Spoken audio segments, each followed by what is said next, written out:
A celebrity guest joins us for this episode of We're No Damn Experts. Appraiser Timothy Gordon, as seen on TV, joins us to talk about the Montana Appraisal Fair coming up in Great Falls, what he's most looking forward to seeing at the Appraisal Fair, and he gives us some insights into the unexpected and unusual items that he's appraised over the years. That's all coming up on this episode of We're No Damn Experts. Best damn podcast, the best damn town. You want to get up, get ready to get down.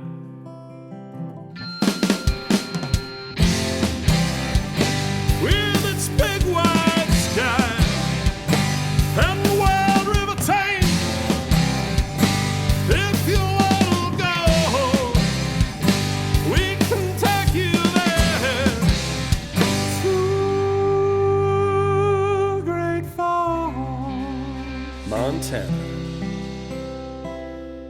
Welcome to the greatest damn town in Montana, Great Falls. I'm Rebecca Ingham. I'm Shannon Newth, and we're No Damn Experts. Shannon, let's get to the meat of this, because this morning when I knew who our guest was, this is the challenge in knowing. Yeah. I'm like, oh, I want to So do this. excited. I want to do that. I want to ask these questions.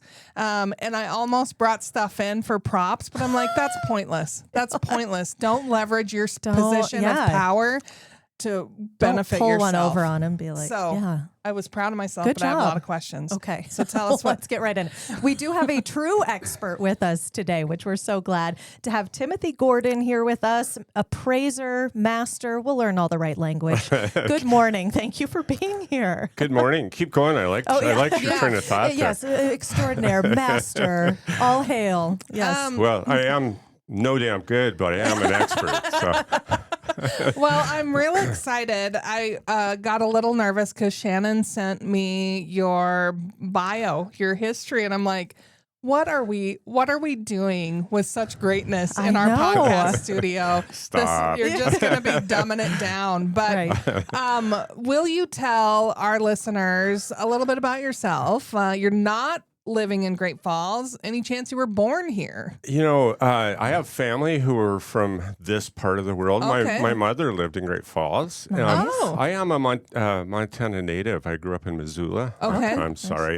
Not all of us can be from You're Great allowed, Falls. yeah. Not everyone. Everyone's so Missoula, if you can't be in Great Falls, Missoula's fine. Yes. Yeah, and so being a Montana native, we all have to work hard to find a way to make a living. And so when I was really young, when I was a kid, I became interested in antiques. And by the time I was 10, I was an antique dealer. And then I never looked back. I was off to the races. And so throughout the years, working in Montana, it was always quite wonderful. There's such a rich history here.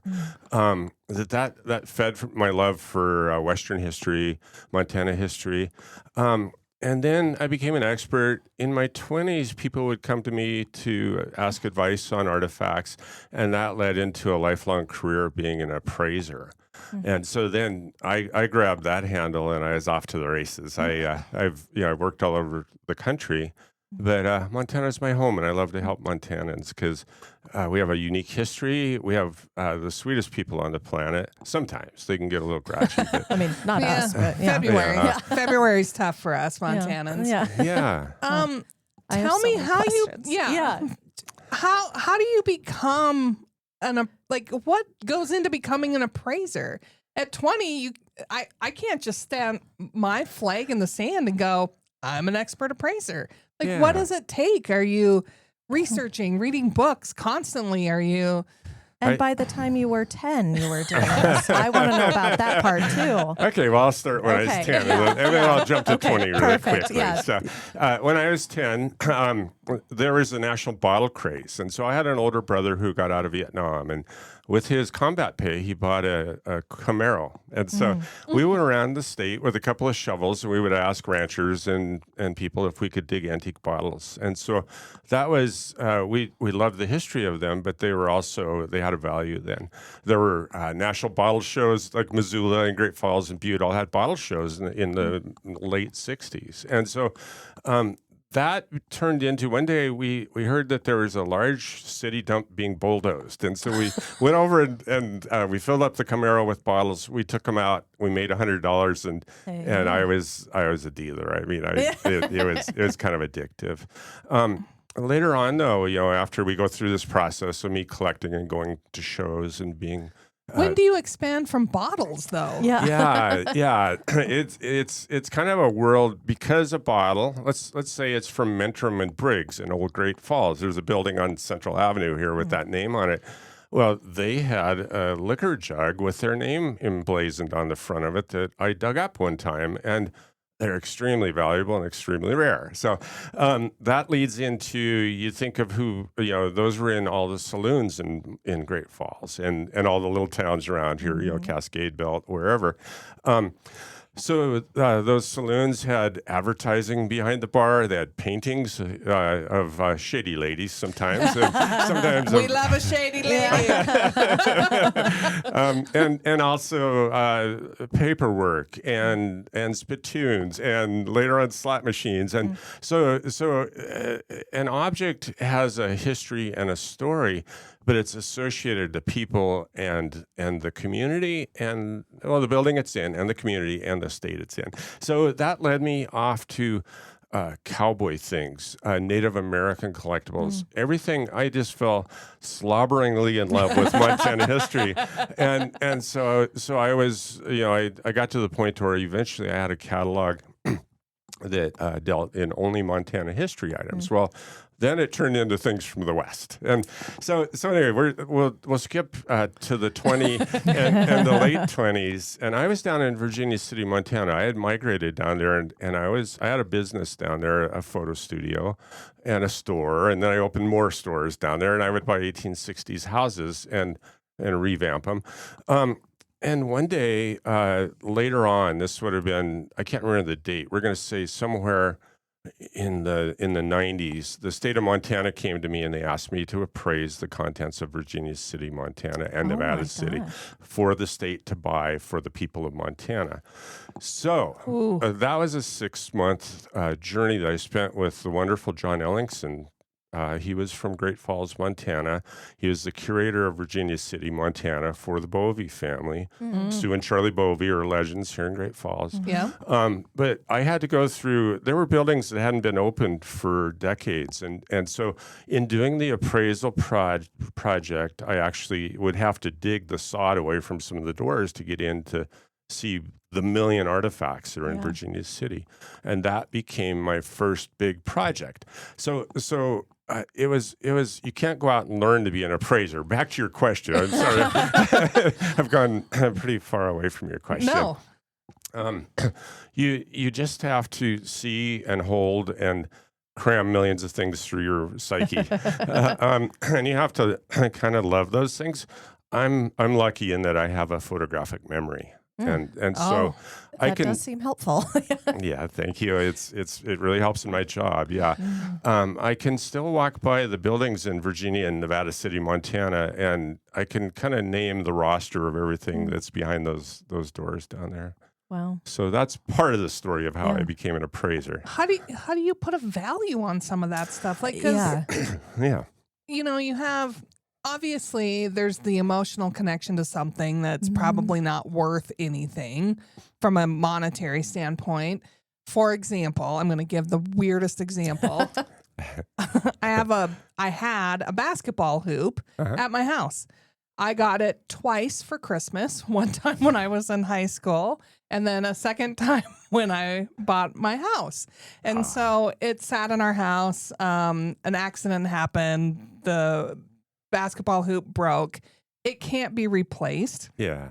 It's not expensive. It's not, anything like that. But the stories connected to this basketball hoop live in lore. Yeah. So it's irreplaceable, but it's not a monetary value. It's just memories and things. So how do you start to go down a path of valuing something from a monetary standpoint that someone might be really attached to or that is really cool, but it doesn't really have any monetary value. Sure. There are ways to do that. What you have is something that's priceless. It means something to your heart. And what I hope to see on Friday during our event are things like that come into our event, things that mean something to the people of Great Falls.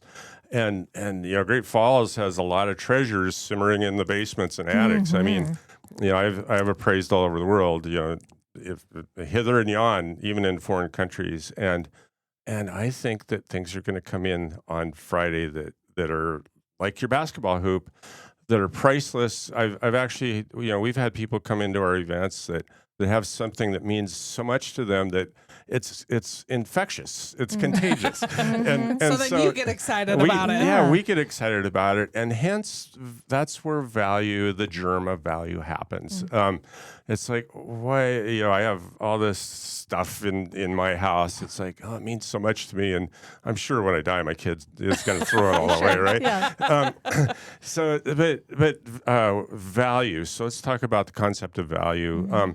Most of how I assign value is through comparable values. Oh, And okay. so there's right now, I guarantee you, if you were to get on the net, there's probably 10,000 auctions going on today around the world. And so there are specialty auctions, and so it could be anything from baseball cards to marbles to Corvettes to airplanes, and Obviously, we're not talking about eBay. no, well, eBay's all right, ain't nothing wrong with eBay. Folks, you should see how cringy he got. Like, that's not real site. That's not real. But it's all for the love of the history of the object. And so your basketball hoop, you haven't told me the history. Tell me really quickly the history of it. Oh, so when I was in high school, my dad's boss bought me this basketball hoop so I could practice more to become better at playing basketball. Yeah. I grew up in a Class C town. Basketball was life, so this is what you did. So it was a really nice gift. We got it set up.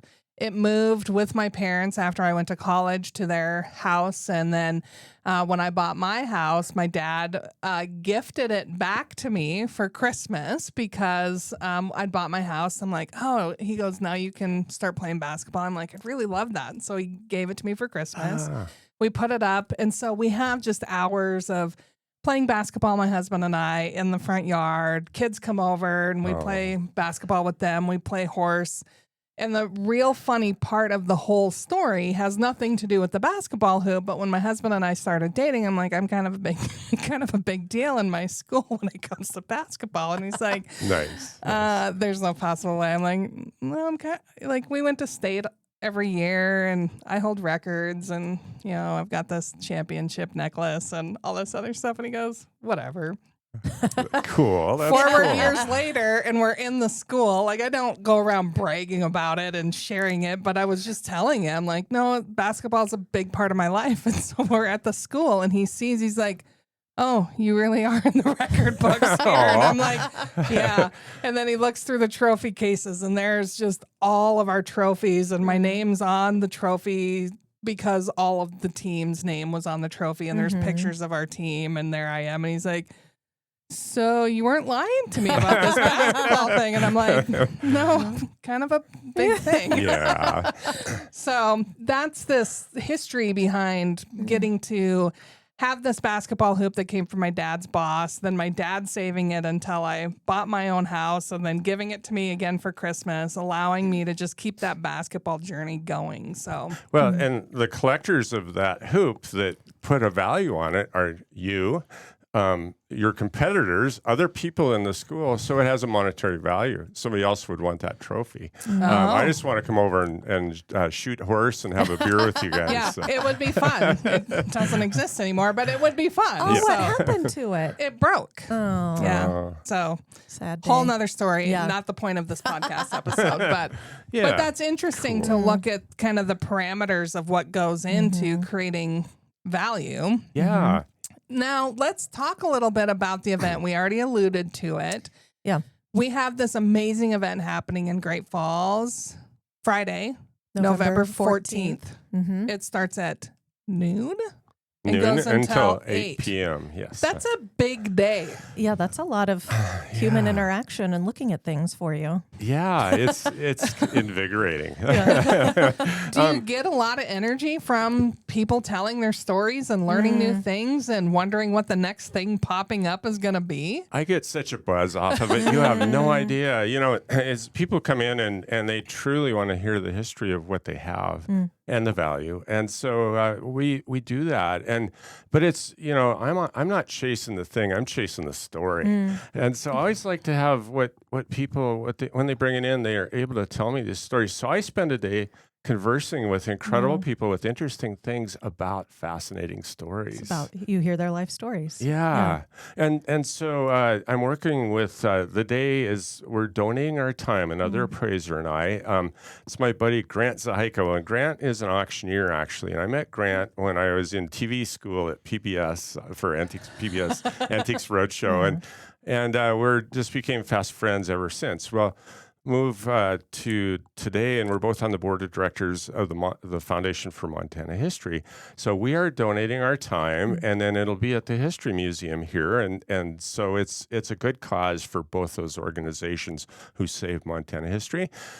So we hope to see any and all people from the area just bring in whatever they would like to know more about and know the value of. And it gets really fun. Like sometimes we'll stop the show and we'll say, all right, you know, we have a John L. Clark carving here, or we have this belonged to Harvey Logan from Malta, the outlaw, or whatever, you know. And so you can come in and you can sit in the chairs. You can watch all day if you wish, but we're doing it to advance history and to help those organizations. So. I think what's really neat is you can watch it. Like even if you that is cool. don't have things that you want to have you look at, just being able to watch what people have and the stories connected to those things and what random things people are pulling out of their attic, I think is going to be so exciting.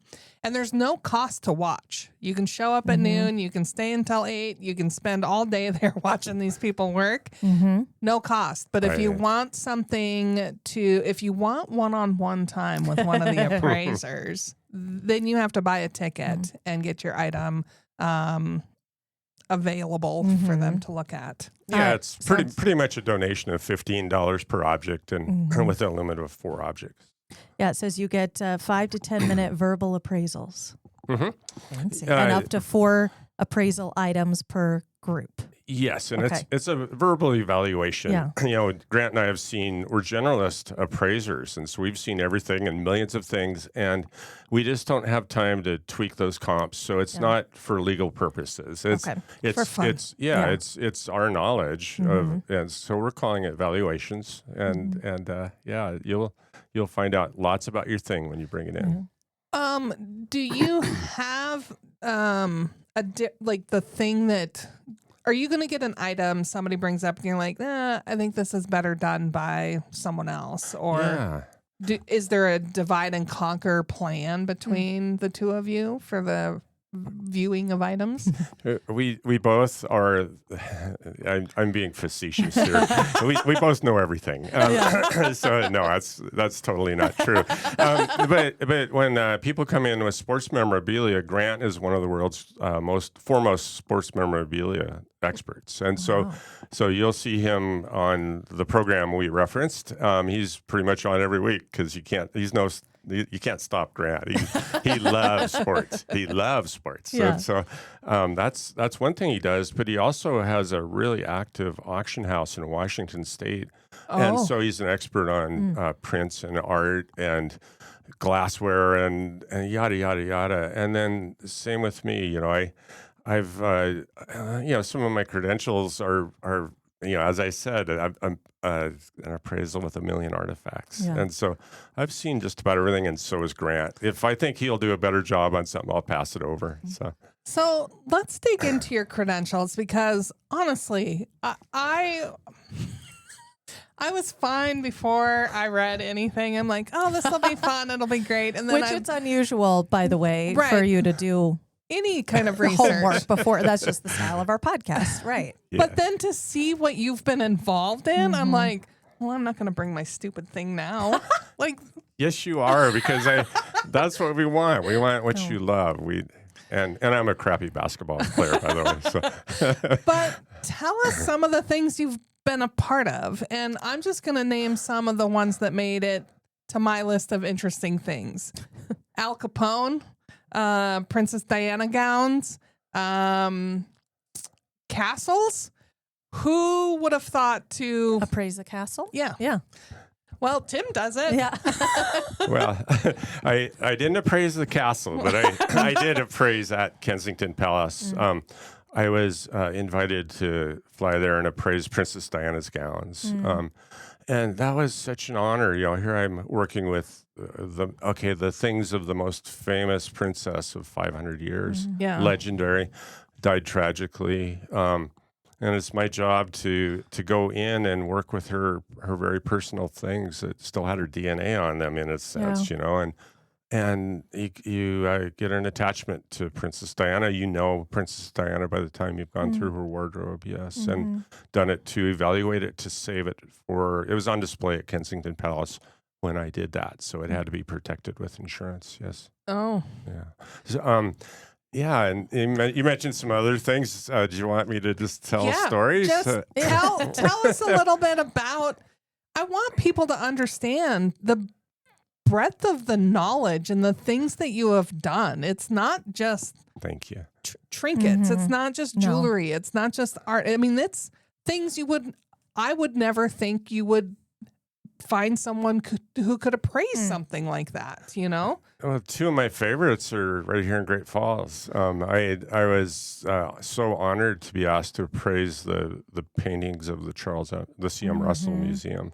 It's like, okay, I have finally arrived, and what's Princess Diana, Charlie. There we go. Another one was in the 1990s. The greatest artifact that I've ever seen in my life was out near Malmstrom at Sunnydale Ranch, or it was the Bovey Ranch, and it was the world's best carousel was out there, and it was in a metal building, and it was built in 1883 in France, in Belgium actually, and it was housed in about a 60-foot high by 100-foot wide stained glass building. It ran on a steam engine, and in the corners were champagne bars. This wasn't for little kids. Oh my gosh! and the adults drinking champagne didn't ride horses. Party. They got into these carriages and screened in carriages and drank champagne and went round and round and round. So it's things like that okay, I drive out to look for a little merry-go-round, go around out on the other side of Great Falls here. And who would have thought that's here?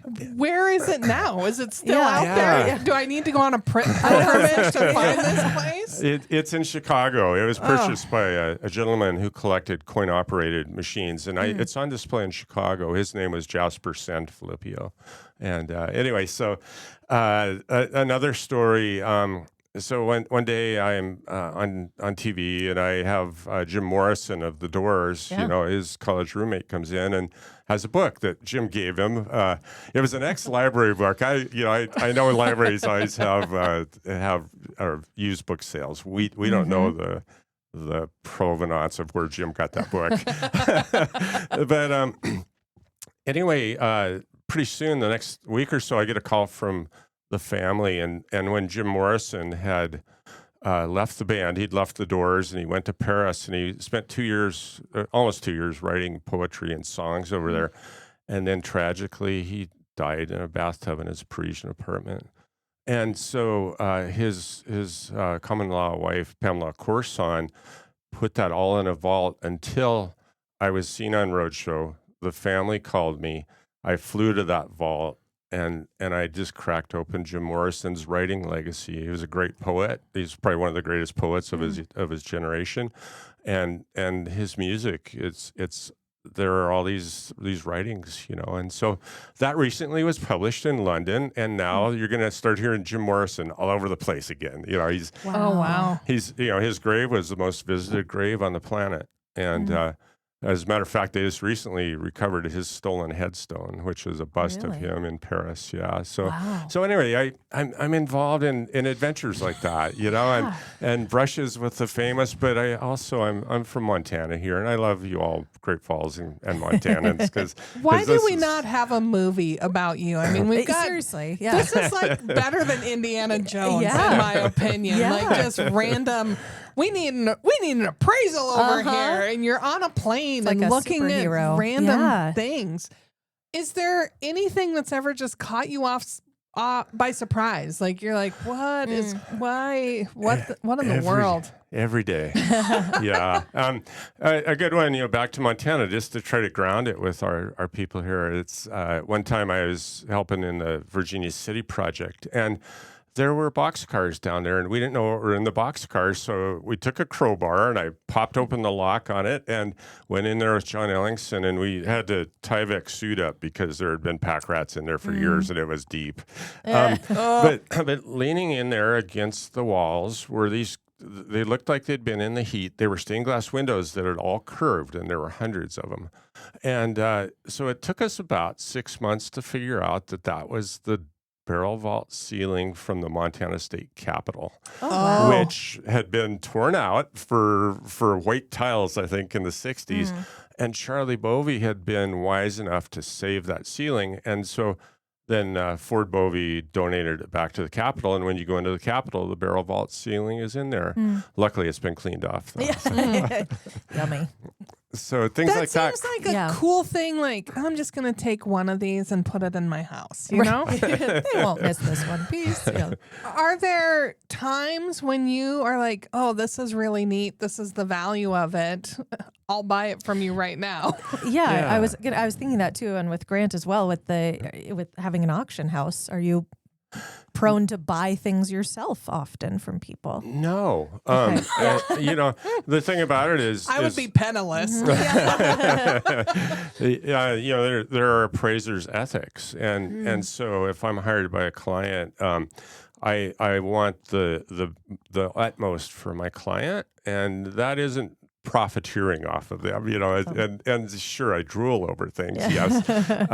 But, also it's a double-edged sword to be in some of the world's greatest museums. I've helped clients. I have one client who actually was able to get painting between two Vermeers in the National Gallery. It's hanging between two Vermeers right now. And it just came from his grandfather, and he was a Montanan, so that's it's, as I said earlier, it's more about the story than the stuff. And it's also about being able to be in the realm to where I can help somebody who absolutely needs the help with something small or great, that I don't mean to sound trite about that, but it truly, it's an ethical thing. And no, we don't buy things from our clients. No. That would be, I'm sure there's temptation, though, like you said, you drool over some things. I do drool, yeah. Yeah. What are the things that make you drool? Oh, wow. What gets your ticker going? The like types the of things. Yeah. Because you just said you have this beautiful home, things in your home that your children are just going to dump. I'll be there. I'll be like, Let me help what's you carry flying that out out. the window? But there's got to be some style, some things that you appreciate that you want for your own. What are those things? What's strange, being a generalist appraiser, I don't have any category. And so, I love beautiful paintings. Of course, I appraise art museums. That's what I do for a living. I mentioned the Russell. I also appraise the Yellowstone Art Museum, the Missoula Art Museum, the Archie Bray, et cetera. So I love Montana artists. I love Montana ceramics. I love Montana history. I love military history. We have Malmstrom here and all of our wonderful veterans. Thank you, veterans. Thank you all so much. When I was a kid, for a while, I collected World War II aviation. I was in love with the aviators of the World War the II. jackets and the uniforms and things. I'm a generalist. I like everything. Yeah. We had the honor of hosting the Berlin Airlift Veterans Association here quite a few years ago, and just getting to learn that piece of history. Yeah. I think one of the things that probably you could attest to is you get to learn about history kind of in real time, not the stuff that's in the books, but from the people who might have been a part of it or helped create it. And I think that is so much more powerful and exciting to learn that history than it is reading in the book like, oh, the Berlin Airlift training grounds were in Great Falls, Montana. But then to get to visit with that World War II veteran that was part of the Berlin Airlift and hear his stories about being drunk in a German pub and being chased out the back door and then flying a load of dog food into Berlin. Like, you're like, what in the world? This is the kind of history you don't get in the book. Well, the personal history is more fascinating than the overall. I've heard personal stories, and I'll hear some on Friday of the in 2 weeks, right? On the 18th or 14th. It'll be a week from when this podcast comes out. Thank you. And what's that date? The podcast, this episode is this Friday, and the date of the fair is the 14th. Good. Yes. Okay. Yes. Thank November you. 14th. Yes. So anyway, I think that these personal stories, like, I don't know, I have an interesting thing in my career. I'll get a key sometimes in the mail from an attorney, and I'll fly. It's like the start of a mystery hunt. Yeah, right. I'll fly, let's say wherever. I'm flying to Portland, and I take that key to this. I rent a car. I drive to the house. I open the door. I go in, and all of a sudden, I'm spending 3 or 4 days with somebody who passed away. Their bodies are gone, but I evaluate their possessions for the estate, and so. You learn more about their education, their sense of humor, their religion, their background, their childhood, their families, than even sometimes their families know. And then when I leave, I send the report off to the heirs or the attorneys or whoever. And then this sounds kind of rough, but sometimes it's all just like scattered to the winds. Yeah. And what's really important was that person's life story. And like I say, I chase the story rather than the stuff, but the stuff has the story with it. So what am I talking about? I'm being goofy. Yeah. No, but I think there's some interesting to that because I think you don't necessarily understand why a person would behave a certain way, but then you can start to look at what their collections are, what's in their home, or the things that they possess, and you can kind of get a better glimpse as to, oh, this person did this, but you can almost understand why because you're getting a little bit more of that deeper understanding as the totality of that estate. Plus the discoveries. I received a lot of my stuff starts with a phone call. So I always say I received a call.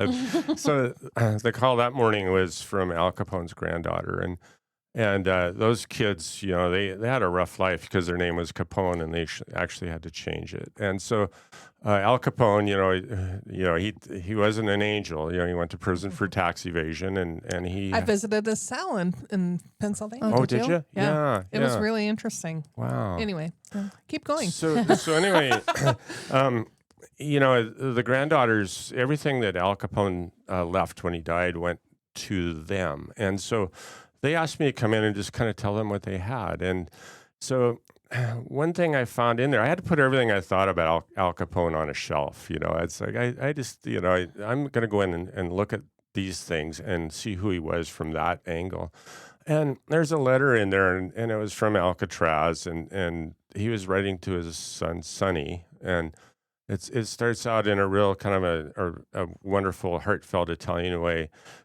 Son of my heart is how he starts. And then, as I go through the house, in the basement, there's a film we find, and it's got Lucky Luciano and Frank Costello, who was kind of the pattern for Marlon Brando and The Godfather. There's a film that shows them on Al Capone's boat earlier on, Wow. And then his son had kept his .45 automatic pistol, and so there's this story that emerges from the granddaughter's house of who Al Capone really was.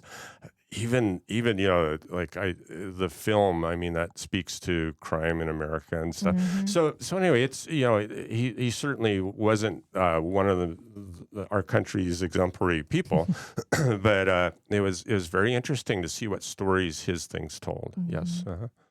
I can't even imagine. No. I can just guarantee you end up in my house or you'll be like, yeah. No. It's a woman addicted to shopping on Amazon.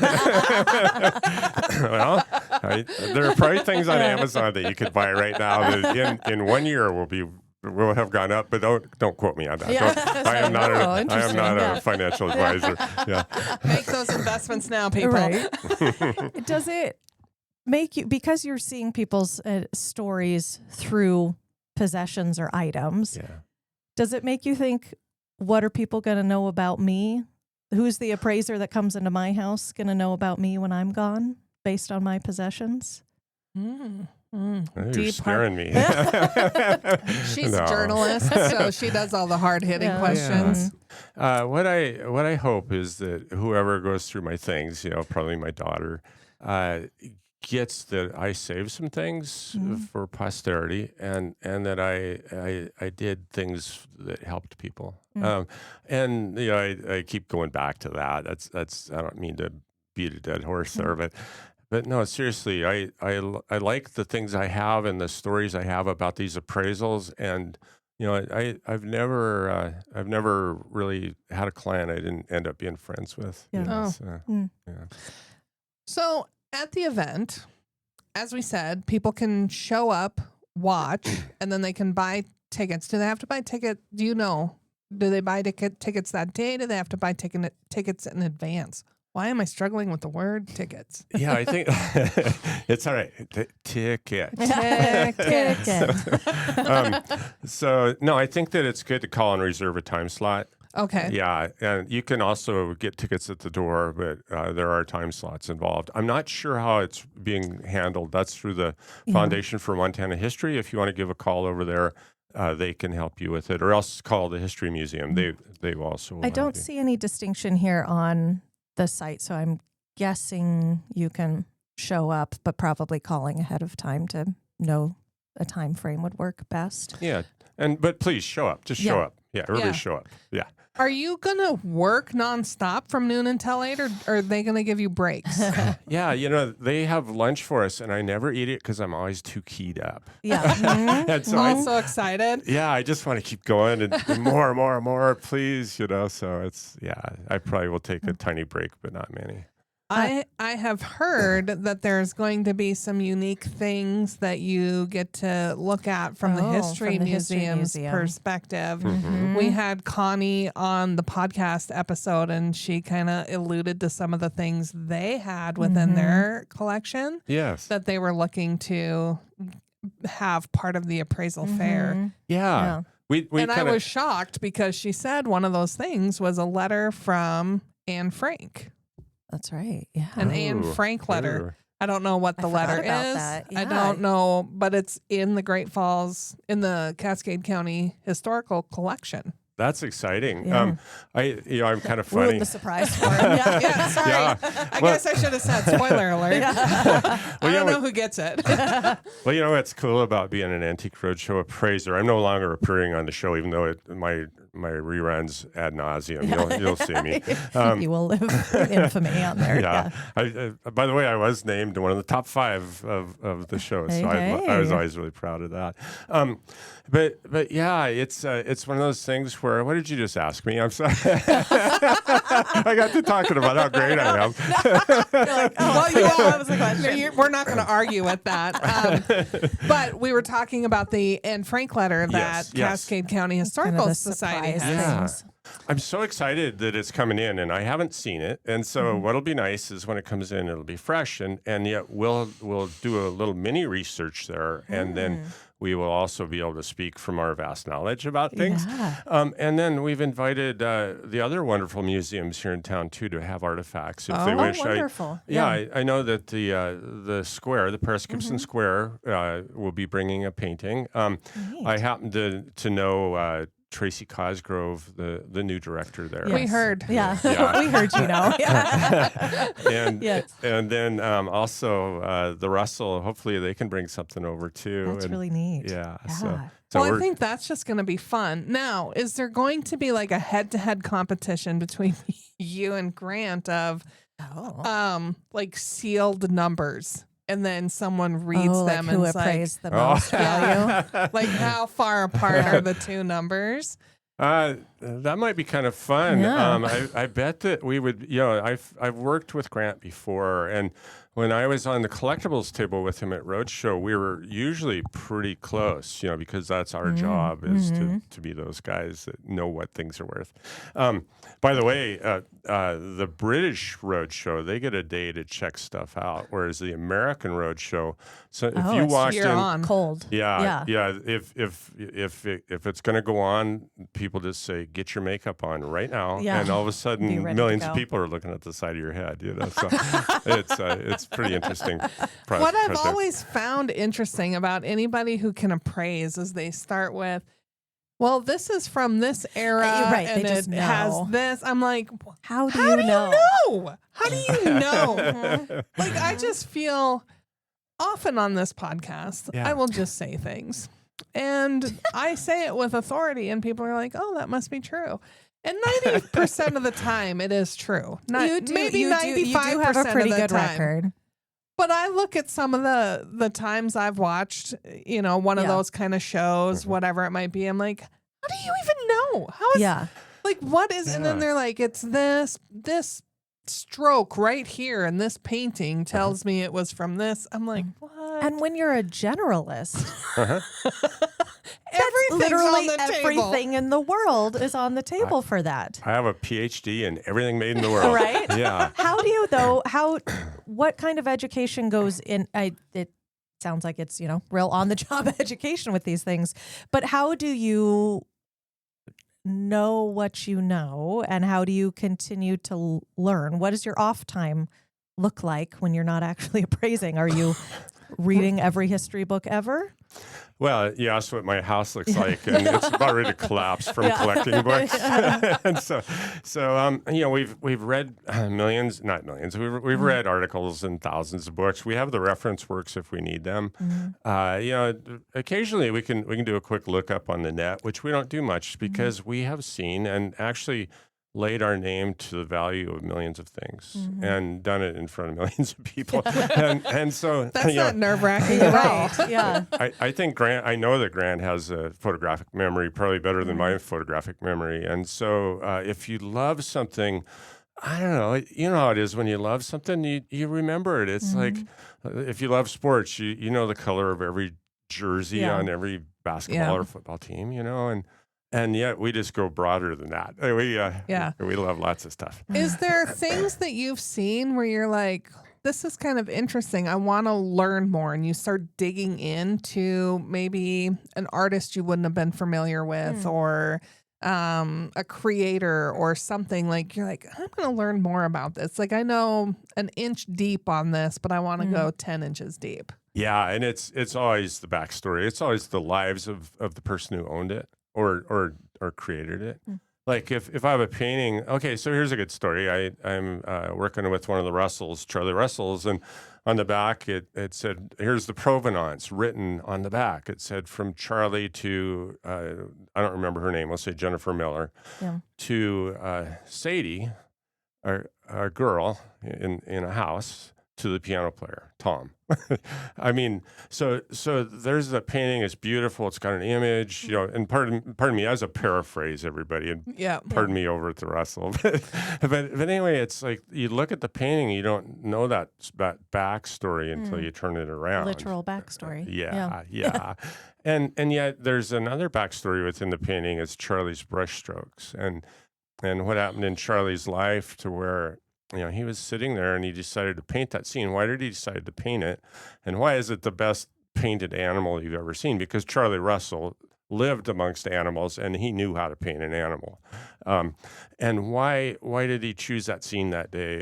And so there's backstory, and that's that's what fascinates me about all of this. Grant with if he has a baseball, let's say it's a Babe Ruth signed baseball. Well, to him, he's wondering what game it's from. Or if a Grateful Dead poster comes in, it's like, well, was that 2/12/1976? That's how the Deadheads, rank their concerts or the song is by the version. So yeah, there's that object flew through life along with all the people on Earth, and that object sat on a shelf and watched various owners over decades.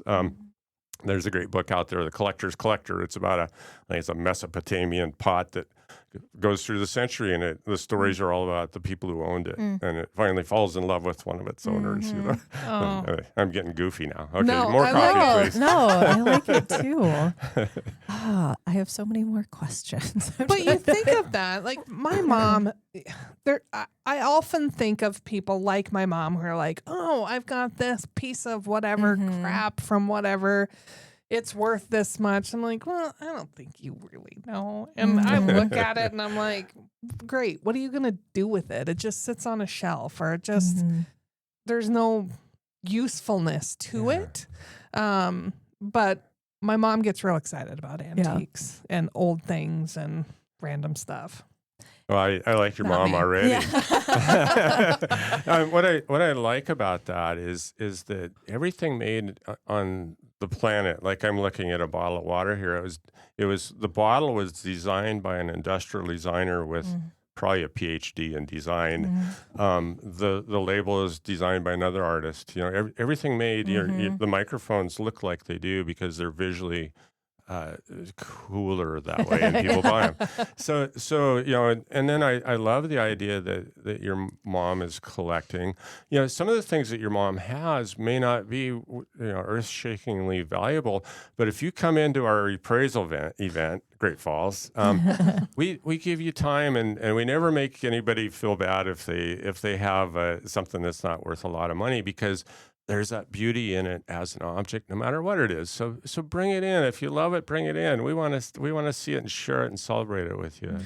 So there's no thing that's too insignificant, no thing that's too grand. Just bring anything in. If it has some emotional connection to you, bring it in. That's if what you I think say. it's got money, Except for chemicals, firearms, or jewelry? Yeah, jewelry. There's a lot of work in. I'm not a gemologist, and I can certainly appraise a really nice diamond, and I've done that. But no, we don't do jewelry. We don't do chemicals because I happen to have I was the guy on Roadshow who always got something dumped on me, mercury or fairy dust or a piece of a window pane You're slashing actually my leg. radioactive over here. Yeah. oh my gosh. Yeah. And then guns, there's insurance Just the issues. safety component. Yeah, insurance issues. Yeah. Oh, well, that is good because I was going to bring a piece of jewelry. Yeah, I didn't read. I just Thank looked you. and I was like, oh, jewelry. That because I get chemicals and firearms, but the jewelry component was a little surprising to me. So that's good to know. If jewelry snuck in, I mean, I wouldn't. You're not going to turn it away. I'm not going to kick you out, but it's probably not a definitive answer you'll get on it. Yeah. Yeah. I have one of the things this morning. I'm like, oh, I should bring this in. Is a ring, and that's what I was thinking of bringing to the fair. Well, you should have snuck it in today then. I will look at your ring off to the side. Yeah. Don't show anybody. Well, it's got a great story. Well, I shouldn't say that. It has a little bit of a story to it. I'm sure it's grand, but we know nothing about it other than it is my husband's grandmother's ring, and she wore it. Yeah. Look what you just did there. That's it. You just did exactly what I've been saying all morning. It's the story. It's not the stuff. Yeah. Right. Yeah. And then, my husband has no connection really to his family. He doesn't know a lot about his family. And so he clamors onto some of that stuff. Sure. That makes sense. Yeah. So I'm like, As it is some interesting. passage of knowing where he came from. That's an interesting concept. Yeah. Thank you for that. Yeah. You just enlarged my brain a little bit. Yeah. Well, folks, what that means is bring your stuff. This is the only place in Montana the Appraisal Fair is happening, is in Great Falls, November 14th. we say make a weekend out of it because you're Absolutely. going to be exhausted after noon to full 8 day on Friday, yeah. the 14th. So you can get your rest and then go out on the town. We've got live music happening. We've got exhibits at our museums that you can explore. One of my favorites is still up this month. Robert Osborne, done at the end of November at the CM Russell Museum. Incredible work. We've got the Squares, got great exhibits up right now. So it's definitely a weekend getaway for Great Falls. We've got a concert happening at the Newberry. I mean, a lot of fun stuff happening that weekend. That weekend. Yeah, next weekend if you're listening to this when it comes out. Yeah. That's cool. And then also we're going to be, they have a kind of a reproduction of the Ozark Club in the History Museum, and that's the room that we're going to be in. And yes, so I love that space. It's going to be comfortable and fun, and there'll be refreshments and just come and go as you please, everybody. Wonderful. Yeah, it's going to be amazing. There's very little I get stoked about. And this is one of them. Yeah, you've been so excited since you've heard about it too. Yeah. I got a little unnaturally excited about it when Connie told us. Well, actually, Connie didn't tell us. Tracy told us it was coming, and then we confirmed. And we were like, Connie. So yeah, she dropped that. Tracy was on the inside. Yeah. There's so much. I hear a lot of psychology that goes into your job too, when you're talking about stories of people, and even talking about when you were just talking about Charlie and his painting of kind of his mental headspace that he would have been in when he was creating those, like recalling his experience living with the animal and why he would have done a brushstroke a certain way. Do you find that, and more so as you go throughout the years, that you're learning a lot about human behavior and psychology as well? Yeah. This is a really interesting career in that I kind of meet people at difficult times in their lives. There's a death, there's a changeover. They're selling things that they used to love that maybe they don't love anymore. There's even a divorce sometimes, and so it's hard for me to separate the humanity from the object. Yeah. The other thing I was thinking about as you were talking, because we're talking about value and this kind of sliding scale of what value actually means or where it comes from for an object based on experience or based on who the person was, right? So something, a poetry that Jim Morrison wrote is going to be of far different value than a poetry that I would write, for example. I'd bite your book, Shannon. Thanks. For now. I'll make a note in my will. Yeah. Is there a space where appraisers can manufacture is not the right word, but increase the value of an item so the world knows about a person that maybe the world didn't know about when they were alive, but you find increasing value in it as you appraise something? Because what I'm hearing is like the value of Princess Diana's gown is that it was Princess Diana's, right? Right. But if are there artifacts or things that you find that you're like, oh wow, the world needs to know about who this person was. They weren't famous in their time, but they become more known because of what you discover? There are discoveries. That's a good question.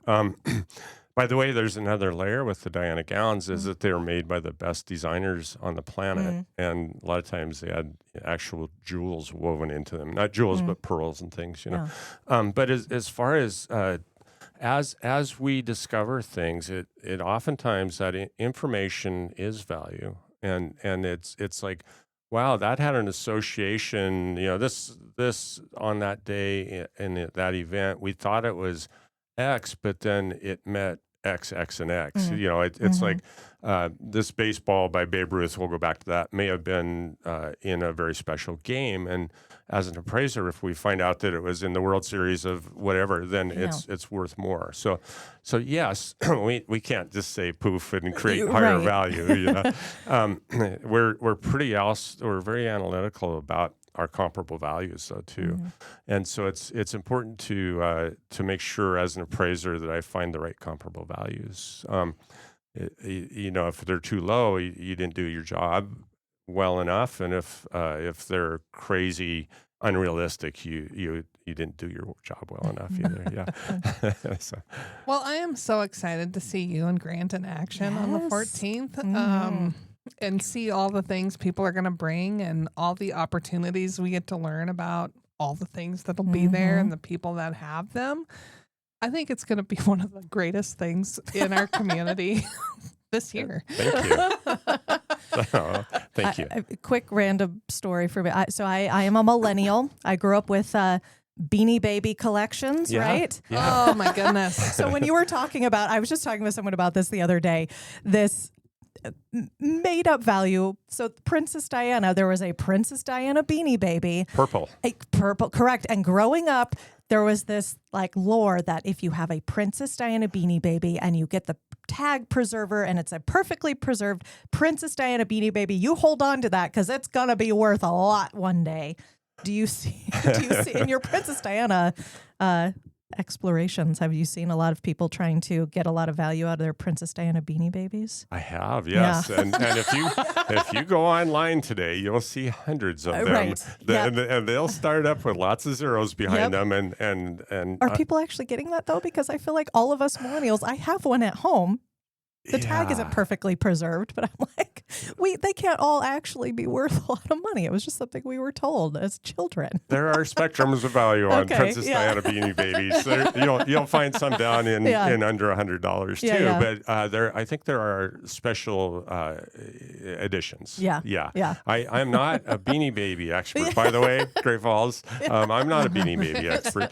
I was in a room one time though, and I actually had to swim through the room. It had so many Beanie Babies. Oh no! So I was trying to push them out of the way as they were starting to envelop me, and I was suffocating. So it's really. I would have to think there are just some things that you would cringe about if people brought to you.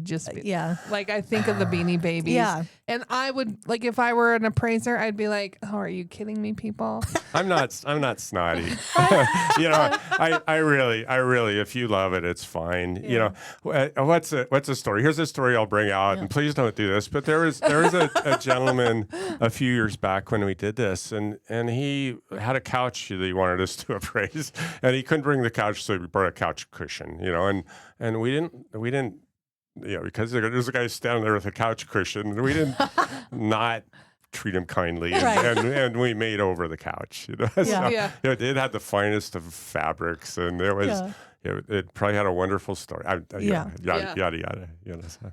But that's not the ideal thing to bring. No, please don't.